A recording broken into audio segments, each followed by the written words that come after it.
사랑하는 성도 여러분, 우린 지난주 설교를 통해서 사도 바울 선생을 괴롭게 하는 여러 가지 고난이 있었으나 기도로 해결하는 모습을 생각을 해 보았습니다.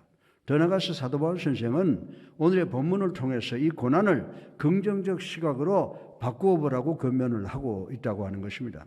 그러면 오늘 설교 본론의 첫째로 긍정적 관심의 삶의 초점을 맞추는 동기를 생각을 해 보겠습니다. 우리 다 같이 빌립보서 1장 12절을 함께 읽어보겠습니다. 형제들아, 내가 당한 일이 도리어 복음 전파에 진전이 되는 줄을 너희가 알기를 원하노라. 아멘. 여러분이 사도행전의 마지막 26장, 27장, 28절을 공부해 보면 사도 바울에게 마지막 4년 동안에 끔찍한 사건들이 일어난 것을 볼 수가 있습니다.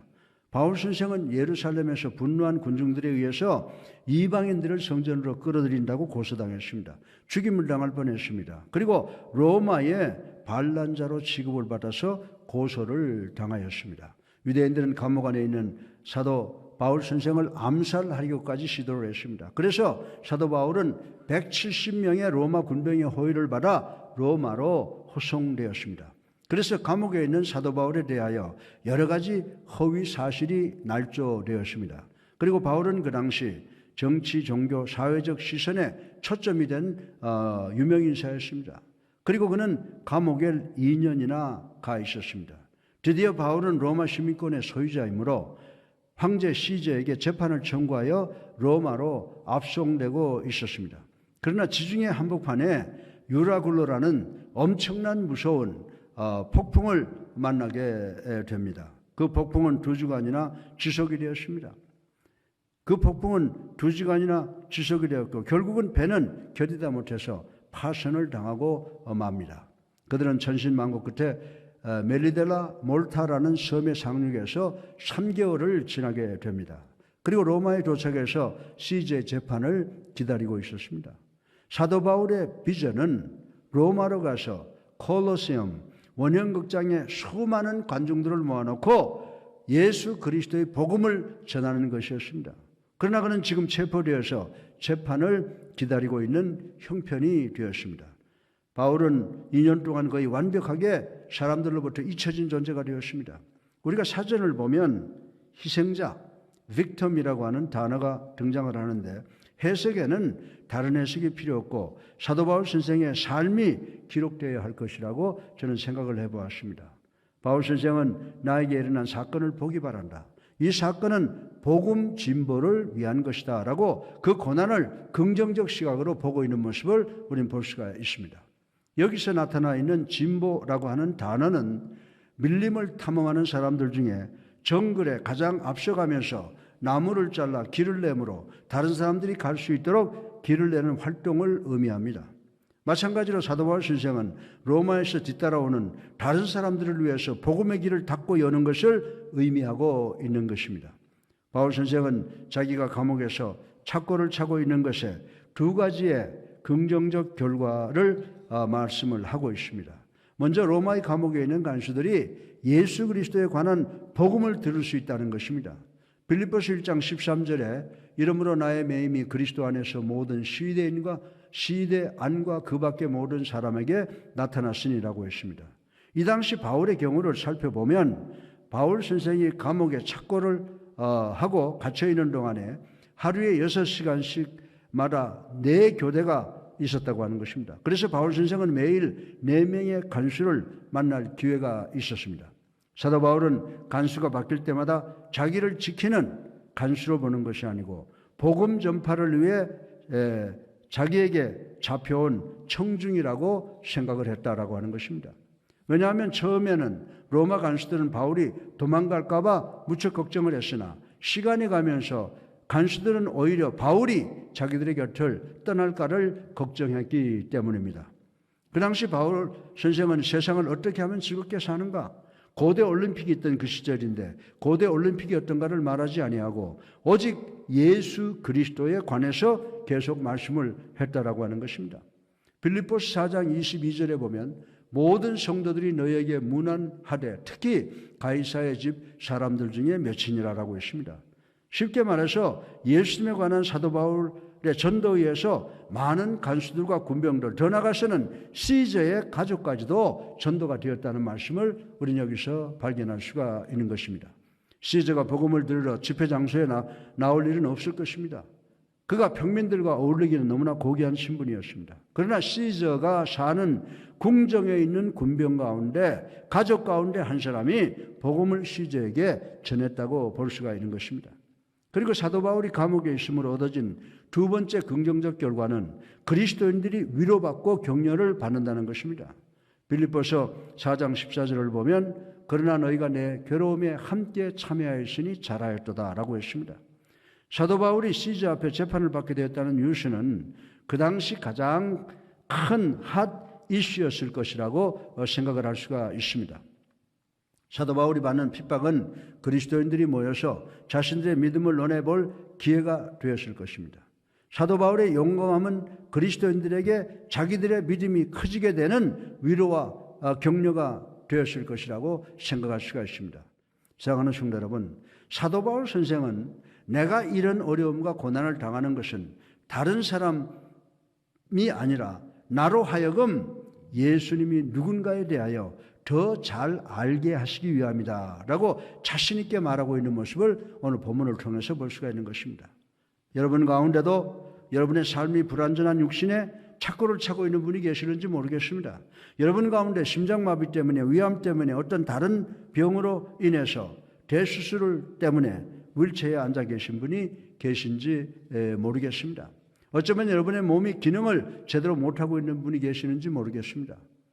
여러분은 여러분의 삶이 함정에 빠져 있는 것 같은, 사기를 당하고 있는 것처럼 생각이 되어지는 분들이 있을는지 모르겠습니다. 그러면 여러분은 하나님을 향하여 불평하고 비난하고 욕할 수가 있습니다. 반대로 여러분은 나는 이 어려운 형편을 복음 전하는 기회로 삼겠다라고 긍정적 사고의 동기가 되게 할 수도 있다라고 하는 것입니다. 나는 이 형편을 세상 사람들로 하여금 그리스도에 대한 영을 긍정적으로 바꾸는 데 사용하겠다라고 할 수가 있다라고 하는 것입니다. 사랑하는 성도 여러분, 내가 어려운 상황을, 고난을 지나간다고 해도 복음은 환경을 초월하여 진보하는 특성이 있고 하나님께서 모든 것을 합력하여 선을 이름으로 하나님을 영화롭게 하고 존귀케 하기 위해서 나가노라고 고백한 사도 바울의 긍정적 시각의 동기를 우리 마음속에 깊이 간직하셔서 절망을 소망으로 바꾸어서 승리하시는 우리 모두가 되기를 주님의 이름으로 축원합니다. 둘째로 사도 바울이 고난을 극복하고 수행한 긍정적 사역인 복음 진보의 결과로 우리 주님께서 존귀함을 받게 되는 것에 대해서 생각을 해보겠습니다. 우리 다 같이 빌립보서 1장 18절을 함께 읽어보겠습니다. 그러면 무엇이냐 거칠애로 하나 참으로 하나 무슨 방도로 하든지 전파되는 것은 그리스도이니 이로써 나는 기뻐하고 또 기뻐하리라. 아멘. 이 빌립보서 4장 15절로 돌아가 보면 바울 선생은 자기 주변에 자기를 괴롭히는 무리들이 있음에도 불구하고 그들의 긍정적인 사역에 대해서 말씀하고 있는 것을 우리는 볼 수가 있습니다. 사실 어떤 목사님은요, 설교하고 목회하는 것도 질투로 경쟁의식으로 하는 분들이 많이 계신답니다.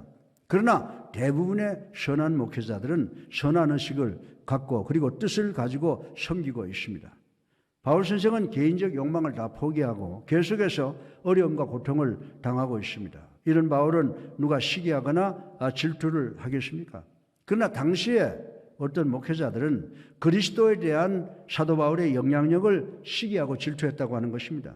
그 당시 목회자들은 바울의 설교가, 성경 공부가 얼마나 출중한가라는 칭찬을 듣는 것에 대하여 시기를 느끼고 있었던 것 같습니다.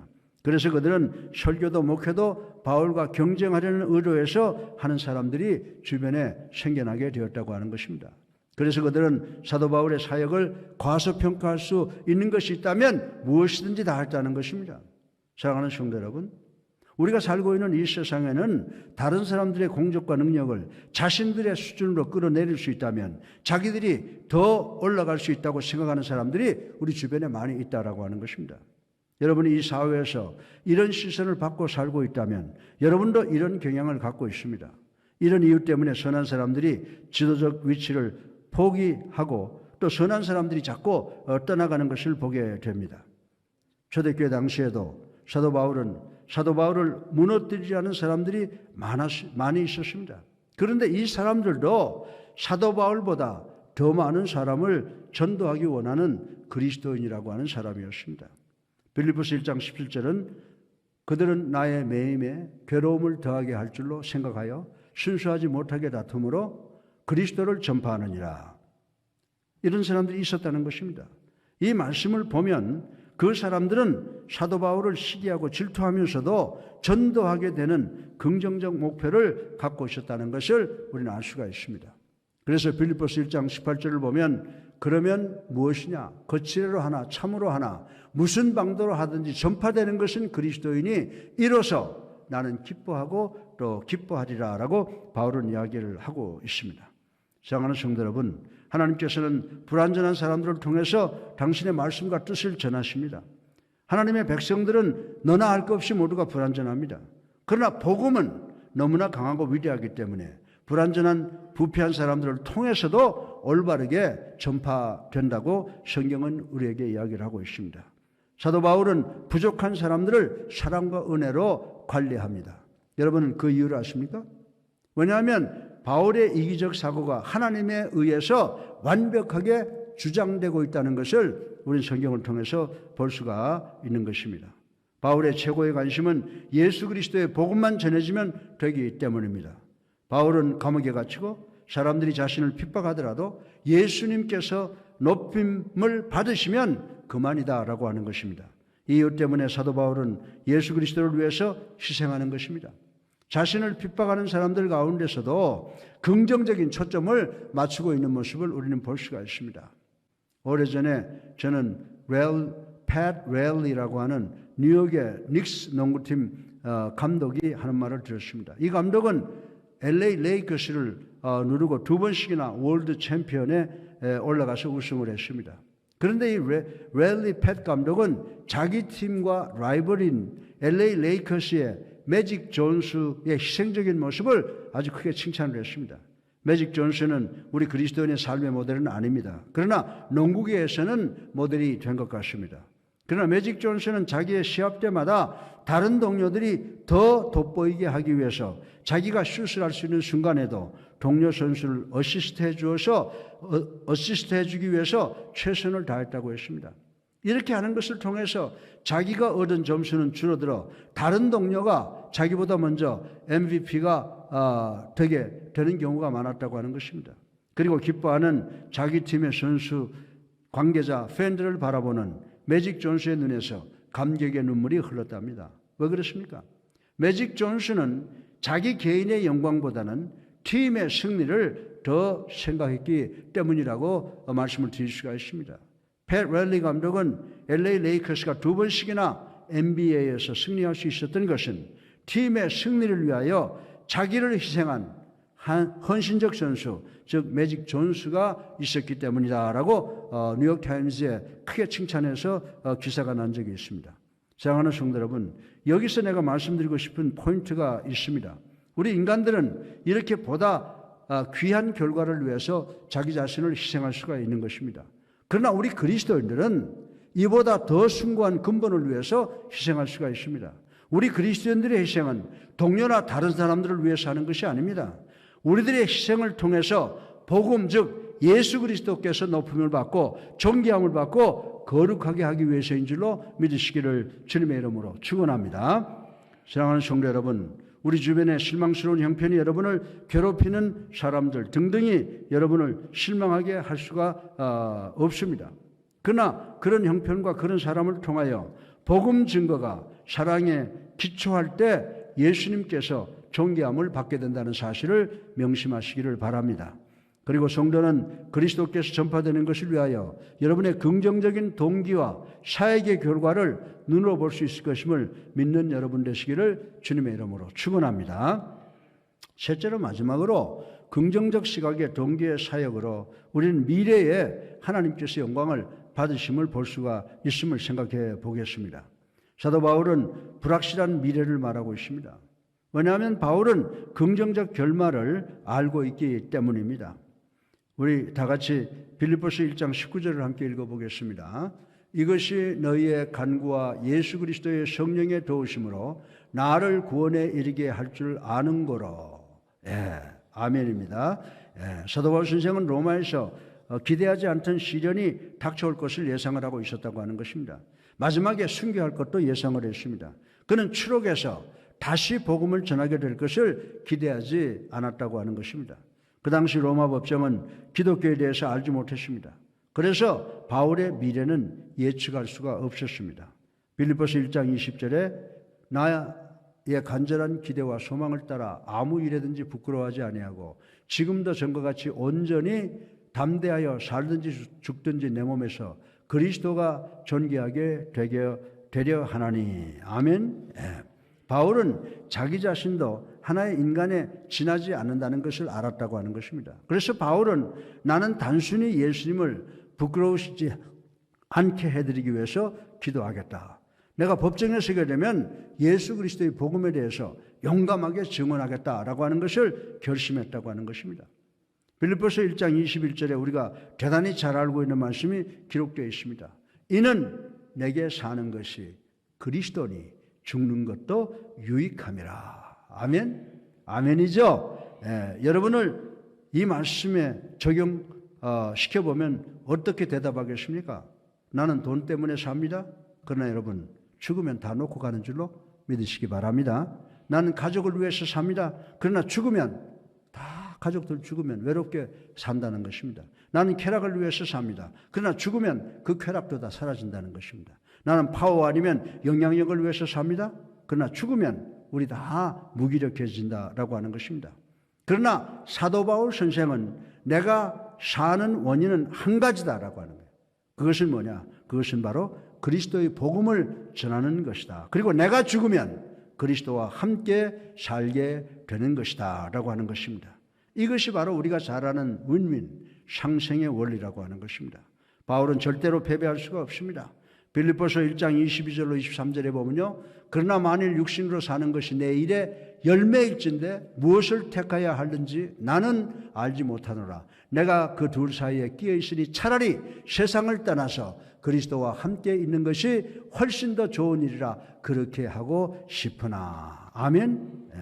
그런데 바울이 어떻게 이런 확신을 가질 수 있느냐라고 하는 것입니다.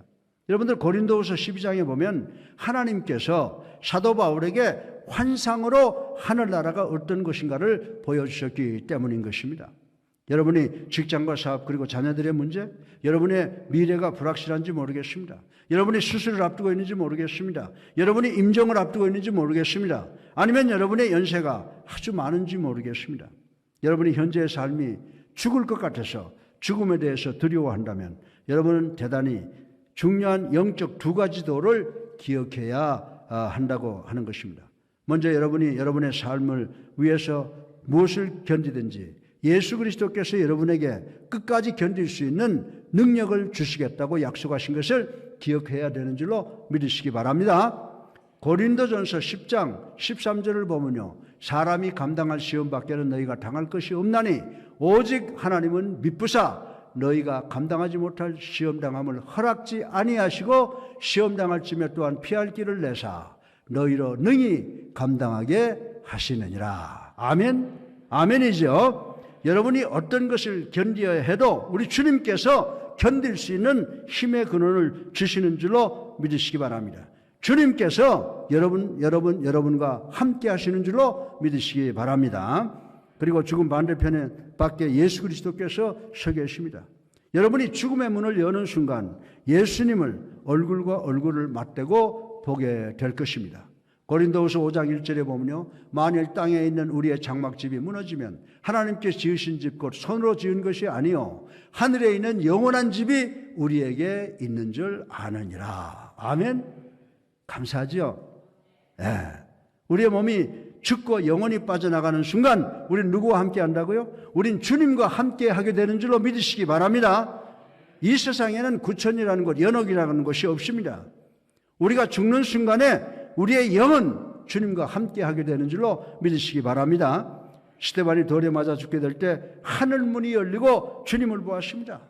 그래서 스데반은 주 예수여 내 영혼을 받으시옵소서라고 기도할 수 있었던 것입니다. 친구 목사님의 어머님께서 돌아가시기 전에 하늘을 보시더니 야 아들아 저 아름다운 것을 보느냐? 나는 본다. 너무 아름답다라고 하시고 기쁘게 운명하셨다고 하는 간증을 들은 적이 있습니다. 사도 바울 선생은 하늘나라가 이 땅보다 훨씬 더 아름다운 것을 이미 보았던 것입니다. 바울은 부정적인 죽음에 초점을 맞추지 말고 긍정적인 하늘나라의 약속에 너희 초점을 맞추라고 권면하고 있는 것입니다. 이 초점은 이 세상 자체를 다르게 보게 할 것입니다. 어떤 목사님께서 아침 시간에 성경 공부를 가르치셨답니다. 200여 명의 남자들만 참가하는 성경 공부였습니다. 그런데 작년에 죽음에 대해서 집중적으로 강의를 했다고 합니다.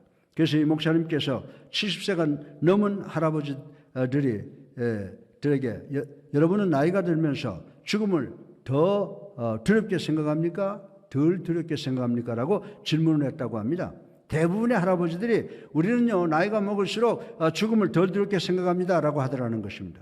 그래서 목사님은 아니 그 이유가 뭔데요? 라고 물었답니다. 그때 할아버지들께서 하늘나라에 더 많은 것을 쌓아두었기 때문입니다 라고 답변을 하더라는 것입니다.